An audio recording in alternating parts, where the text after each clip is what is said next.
Des que començarà el mes de març són més de 150 llocs de xurros i bunyols instal·lats en els carrers de València. Tots ells han sigut inspeccionats per 5 equips farmacèutics per a comprovar que es compleix amb la normativa d'higiene necessària. El resultat és satisfactori i són molts els que s'acosten a provar estos dolços tradicionals de la festa fallera. Bueno, pues la verdad es que hay mucho público, pero bueno, realmente empezaremos hoy. A partir de hoy esperamos que apreten un poquito más. A més, a la tradició se li sumen novetats. Ja no basta amb les clàssiques porres, els bunyols o el xocolate. Ara, alguns llocs incorporen nous productes com a xurros de maduixa o plàtan. Porque estamos probando, innovando, chocolate blanco, chocolate rosa.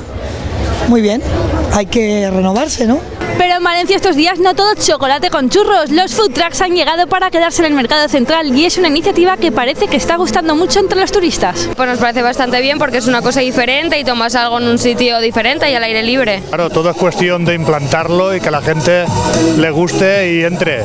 Ambient faller, molta música y una gastronomía molt internacional es el que pot trobar-se en la plaza de Bruixes. La falla esperamos de que estos días estamos más bien tranquilos porque apenas empezamos el sábado, pero tenemos buena expectativa de que todo vaya bien. Este evento suele funcionar en Madrid, en Barcelona, en otras partes y tiene que funcionar aquí. Ja siguen llocs de xurros o food trucks, enguany haurà de respectar-se la nova normativa de l'Ajuntament, sense instal·lar-se prou de tendes de roba ni ocupar els carrers de bici.